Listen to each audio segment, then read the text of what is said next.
Guys आज हम लोग बात करने वाले हैं कि कौन से इंस्टीट्यूशन में कितनी सीट्स हैं किस कोर्स की। तो without wasting time let's start the video. सबसे पहले बात करेंगे college of nursing PGI Rohtak की। उसमें किस कैटेगरी की कितनी सीट्स हैं वो आपको दिख ही रही होंगी कि लाइक 5% सीट्स जो हैं वो PWBD की हैं। उसके बाद जो SC की सीट्स हैं वो लिखी हुई हैं और उसके बाद हैं 10% SC/D। उसके बाद BCA, BCB, EWS। टोटल आपका दिखा रखा है कि कितनी सीट्स जो हैं वो रिज़र्व्ड हैं। 82 सीट्स जो हैं वो टोटल रिज़र्व्ड हैं BSc नर्सिंग की पीजीआई रोहतक के अंडर। उसके बाद अगर करनाल जो साफ कुछ बच्चों का क्वेश्चन था कि जो पीजीआई रोहतक है वहाँ पे सिर्फ फीमेल्स कैंडिडेट्स की सीट है। तो मैं जो ये आपके पास आता ये PDF की वीडियो बना रही हूँ ना, ये 2021-22 वाले बैच के टाइम इन्होंने डाला था PDF। अभी 22 से 23 वाले PDF में इन्होंने सीट डिस्ट्रीब्यूशन डाला नहीं है। तो मैं आपको एक रफ सा आइडिया देने के लिए पिछले साल वाले PDF से वीडियो बना रही हूँ। अगर इस साल वाला जैसे ही आता है PDF मैं उसकी वीडियो बनाकर भी डाल दूँगी। तो उसमें लिखा है कि पीजीआई रोहतक के अंदर सिर्फ फीमेल कैंडिडेट्स हैं। और जो करनाल और सफ़ीदों वाला कॉलेज है और उसमें जैसे करनाल में को एजुकेशन लिखा है और सफ़ीदों में फॉर फीमेल कैंडिडेट्स ओनली लिखा है। तो जो करनाल वाला कॉलेज है उसमें भी साफ दिखा रहा है कि 44 सीट्स जो हैं वो रिज़र्व्ड हैं और सफ़ीदों वाले में 66 सीट्स रिज़र्व्ड हैं। और अगर फिजियोथेरेपी के कोर्स के बारे में बात करें तो जो BPT कोर्स है पीजीआई रोहतक के अंदर उसमें 33 सीट्स रिज़र्व्ड हैं। और जो फिजियोथेरेपी का करनाल वाला है BPT उसमें भी 33 सीट्स रिज़र्व्ड हैं। अगर बात करें पैरामेडिकल कोर्सेज़ की तो उसमें भी जो बैचलर ऑफ ऑप्टोमेट्री है उसमें टोटल 11 सीट्स रिज़र्व्ड हैं। जैसे कि ओपन कैटेगरी की 4 हैं, SC 10% है, SC/D अलग से है, BCA है, BCB है, EWS है, इन सर्विस कैंडिडेट्स हैं, इनकी अलग से सीट्स हैं पीजीआई रोहतक के अंदर।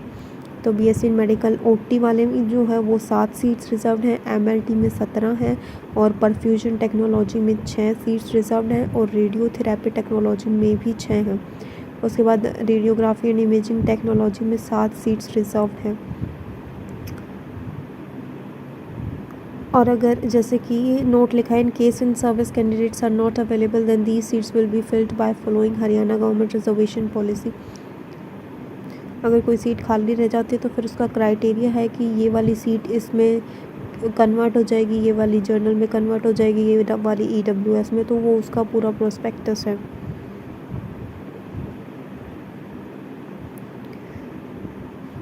उसके बाद हम बात करते हैं कि टोटल सीट्स कितनी हैं प्राइवेट कॉलेजेस में BSc नर्सिंग की। सबसे पहले है BSc नर्सिंग BDM कॉलेज, उसमें टोटल 70 सीट्स हैं।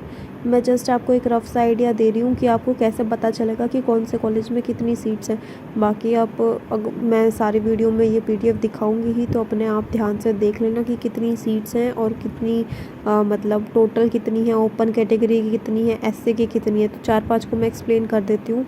फर्स्ट है BDM कॉलेज झज्जर में को एजुकेशन है, उसके अंदर नीचे लिखा हुआ है को एजुकेशन है। वहाँ पे को एजुकेशन का मतलब ये है कि उस कॉलेज में बॉयज़ भी होंगे और गर्ल्स भी, और जहाँ पे ओनली फीमेल्स लिखा होगा वहाँ का मतलब ये है कि सिर्फ लड़कियों का कॉलेज है, उसमें बॉयज़ अलाउड नहीं है। तो ये एक पॉइंट क्लियर हो गया। उसके बाद मैं बताती हूँ कि इस PDF को पढ़ना कैसे है। सबसे पहले टोटल सीट्स लिखी हुई है BDM नर्सिंग में जैसे 70 सीट्स हैं। उसके बाद ओपन कैटेगरी की ओपन की 17 सीट्स अलग से रिज़र्व हैं। उसके बाद PWBD की 5% सीट्स अलग हैं, जैसे कि एक सीट आती है उसमें। फिर SC की 4 सीट्स हैं, SC/D की 3 सीट्स हैं, BCA कैटेगरी की 6 सीट्स हैं, BCB की 4 है और NRI की 5 सीट्स हैं। उसके बाद ये जो 50% सीट्स होती है ना प्राइवेट की, एक तो ये होती है 50% तो स्टेट कोटा सीट्स हो गई कि स्टेट में मतलब हरियाणा के अंदर जितने भी बच्चे हैं पहले उनको प्रेफरेंस मिलेगी। लेकिन जो 50% सीट्स होती है वो मैनेजमेंट कोटा की होती है कि प्राइवेट कॉलेज वाले जो हैं वो दूसरी स्टेट्स वालों को ले रहे हैं। मतलब जैसे 70 सीट्स हैं BDM नर्सिंग कॉलेज के पास, तो फिर उनकी जो आधी सीट्स है ना 35 सीट्स वो अपनी मर्जी से उन बच्चों का एडमिशन ले सकते हैं। अपने अकॉर्डिंग। तो ओपन कैटेगरी में 30 आ गई, एनआरआई की 5% सीट्स हैं, मतलब सॉरी 15% है, 5 सीट्स आती हैं। तो जो मैनेजमेंट वाली सीट्स हैं वो अलग होती हैं और स्टेट कोटा की सीट्स अलग होती हैं। उसके बाद वैसे ही भाई सुरेंद्र कुमार नर्सिंग कॉलेज है जींद के अंदर, उसके अंदर 30 सीट्स हैं। ओपन कैटेगरी में 8 आती हैं। उसके बाद एससी की 1 सीट है, एससीडी की 2 हैं, बीसीए की 2 हैं, बीसीबी की 2 हैं। लेकिन जो ये नर्सिंग कॉलेजेस प्राइवेट हैं इनमें आपको इतना ज़्यादा देखने की ज़रूरत नहीं है कि कौन सी कैटेगरी की सीट्स कितनी हैं, क्योंकि आप अगर किसी भी प्राइवेट कॉलेज को कांटेक्ट करोगे तो आपको इजीली एडमिशन मिल जाएगा, चाहे आपके मार्क्स कितने भी क्यों ना हो। बस आप एक एलिजिबिलिटी क्राइटेरिया जो इस साल गवर्नमेंट ने रखा है कि 35% जनरल के लिए और 30% जो है वो अदर कैटेगरीज़ के लिए, अगर आप उसको फुलफ़िल कर रहे हो तो कोई भी प्राइवेट कॉलेज आपको एडमिशन दे देगा। It is up to you कि आप कौन सा प्राइवेट कॉलेज चूज़ कर रहे हो।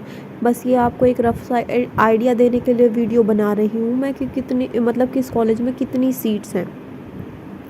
अब जैसे कि 10th नंबर पे केवीएम नर्सिंग कॉलेज लिखा हुआ, उसमें 90 सीट्स हैं पूरी। और उसके बाद ये सिर्फ फीमेल्स का है, जो केवीएम नर्सिंग कॉलेज है रोहतक के अंदर है, ये अच्छा कॉलेज है। उसके बाद अगर हम 14 नंबर में महाराजा अग्रसेन नगरोहा वाले कॉलेज की बात करें तो उसमें जो है वो टोटल 40 सीट्स हैं नर्सिंग की, सिर्फ फीमेल्स का है वो। और एक बहादुरगढ़ में कॉलेज है नर्सिंग का महाराजा अग्रसेन के नाम से ही, उसमें 50 सीट्स हैं। ऐसे ही बहुत सारे नर्सिंग कॉलेजेस अराउंड 40 के आसपास हैं। ये आपने डिसाइड करना है कि आपने कौन से नर्सिंग कॉलेज में एडमिशन लेना है। 29 नंबर पे वेद नर्सिंग कॉलेज लिखा है पानीपत में, इसमें को एजुकेशन है, ये भी अच्छा कॉलेज है। इसके साथ हॉस्पिटल अटैच है तो आपकी क्लिनिकल पोस्टिंग्स में कोई प्रॉब्लम नहीं आती है। तो it is a good college, if you want to choose this then you can. उसके बाद है Shri Chamatkari Sant ji college of nursing 32 नंबर पे, ये भी रोहतक के अंदर आता है। 38 कॉलेजेस अप्रॉक्स मैंने आपको बताए हैं और उनमें फिर यहाँ पे लिखा हुआ है कि टोटल सीट्स वगैरह कितनी हैं। कुछ नोट लिखा है, admission will be subject to the professional affiliation extension by the university. हाँ जी, ये फिर अलग से है कि आपने उसमें भरना है, मतलब जब भी काउंसलिंग होगी अपनी प्रायोरिटी वाइज कॉलेजेस भरने हैं। फिर अगर आपने काउंसलिंग में पार्ट नहीं लिया तो ऐसे ही आपको कॉलेज नहीं मिलेगा। तो it is mandatory to all of you कि आपने काउंसलिंग में पार्टिसिपेट करना है, अपनी चॉइसेस फिल करनी है। फिर ऑनलाइन काउंसलिंग में जो प्रोविजनली आपको अलॉट होगा कॉलेज, वो आपको अलॉट हो गया। उसके बाद आपकी डॉक्यूमेंट वेरिफिकेशन होएगी पीजीआई रोहतक में। डॉक्यूमेंट वेरिफिकेशन के बाद अगर आपके सारे डॉक्यूमेंट्स करेक्ट होते हैं और आप एलिजिबिलिटी क्राइटेरिया को पास आउट कर जाते हो तो उसके बाद फिर से एक पीडीएफ होगा, डालेंगे साइट पे कि आपको ये कॉलेज अलॉट हुआ है। सबसे पहले प्रोविजनली अलॉट होगा, उसके बाद डॉक्यूमेंट वेरीफाई होंगे, फिर दोबारा से फाइनल अलॉटमेंट आएगा, अलॉटमेंट लेटर, तब जाकर आपको कॉलेज अलॉट होगा। तो आपको काउंसलिंग में पार्टिसिपेट करना आपके लिए कंपल्शन है। तो यही था कि मैंने अभी आपको बता दिया कि किस कॉलेज में कितनी सीट्स है, कौन सा कोर्स है। तो अपने लिए चूज़ कर लेना जो भी आपको सही लगे। और अगर आपका कोई और डाउट हो तो कमेंट बॉक्स में डाल देना। Thank you and have a nice day.